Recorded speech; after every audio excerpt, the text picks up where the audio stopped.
My name is Kenny Dyal. I'm a scuba diver and a content creator. I think I was just like everybody else, where it was summer, I mowed some lawns, got a few $100 and found a neighbor, and we went and took a class.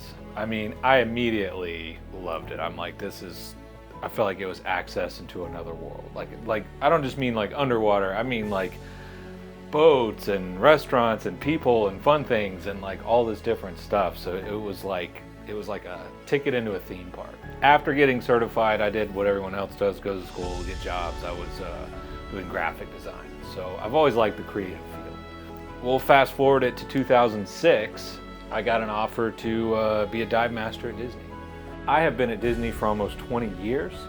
What I do there, diving, maintaining the aquarium and diving with guests, taking guests in the water. Yes, certified divers can go in, can explore the aquarium. You're right, it's no touch of course, but you'll see animals, very close. They can decide to make a magical moment and touch you. You just can't touch them. The big takeaway is playing in the windows. People come out of there going, oh yeah, it's really cool seeing the sharks, the turtles, the rays. Man, I love playing in the windows. You'll see everybody over there high-fiving everybody, getting in selfies in the windows, and everybody's trying to get your attention. There's just nothing else like it. Go out afterwards and watch the fireworks. I mean, it was really just like kind of living a dream for years. And it didn't take very long. Life happened and I had to move a couple hours away. And I decided to start teaching privately and became an independent instructor. I had a little house right by the marina and this awesome town called St. Augustine, greatest town in the world. Fell in love with it, started teaching privately, and very quickly it kind of took off. Started teaching at Flagler College, and so I was like, okay, didn't really plan on ever doing this, but I think it's time to maybe find an actual place to do this for real. So I opened a retail store, which was crazy, and I just pinched my nose and jumped in and did it. It was tough, but after a couple of years and some hard lessons, it quickly and that was probably one of the most exciting and adventurous times of my life. It kind of maxed out. I remodeled, I did everything I could, and it was either open more shops or sell it and do something else. I didn't quite know what that was. A lot of our success was owed to social media. So I was like, okay, I want to do something. I want to help other businesses grow. I want to do that because I see so many other dive shops that they don't get social media. So that's what I wanted to do. So I sold the dive shop and took a few years to really kind of find the next chapter. And that's kind of where I am now, Sweetwater Scuba. I do interviews and I love shooting video. That's what I did at Disney. That's what I still do at Disney. The main reason I'm still there too is it keeps my sword sharp for the content that I create. Every night I see something. Somebody struggling with something. Somebody having an aha moment. So every single night I'm helping guests overcome things. New divers to seasoned professionals all over the world, twice a night. I don't know anywhere where you get that kind of volume. And so that just keeps our swords razor sharp. You got to be ready for anything there. Diving to me is like a magnet for fun activities. Some of my greatest memories are like when we rent the scooter after the dive and get lost on the island, and things like that. That's what I remember. That's what I like about diving. You would never do these other activities if it wasn't for the dive itself. So that's what I like about it, the social element and the activities that surround it. My perspective changed a lot when it comes to marine conservation. I've seen the bleaching of reefs. I've witnessed that firsthand. I went and interviewed Stream to Sea at their factory because I thought it was important and how they make reef safe. Further, I actually see trash on the bottom. You see it and you see these things, and I wasn't the best person before, but seeing the fishing line snag down, like I've seen it on rocks, and you see the trash and you just see how much is down there. A lot of destruction going on down there. So yeah, it's motivated me to be more aware of what we're doing, and anytime I can help bring exposure to somebody that's doing trash cleanups and helping and things like that, I do. So yeah, it's changed my perspective a lot by seeing it. What's the best gear? I don't think there's any one best at everything always for everyone. In fact, anybody that says that, I would question their credibility. For me, it's task loading. I want the minimum amount of steps and typically the minimum amount of fail points.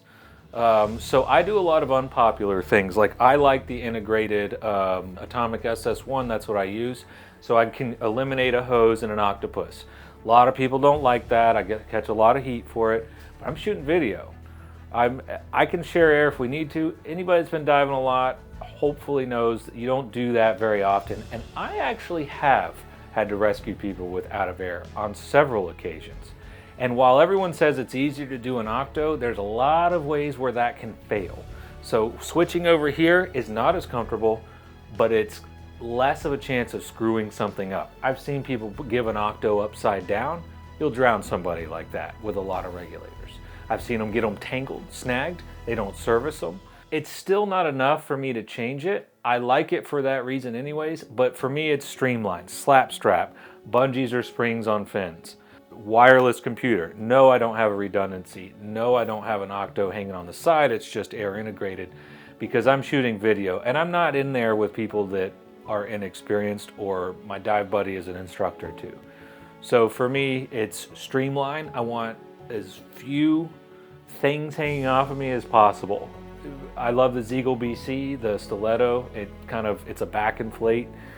I cannot stand removable weight pockets or weight belts.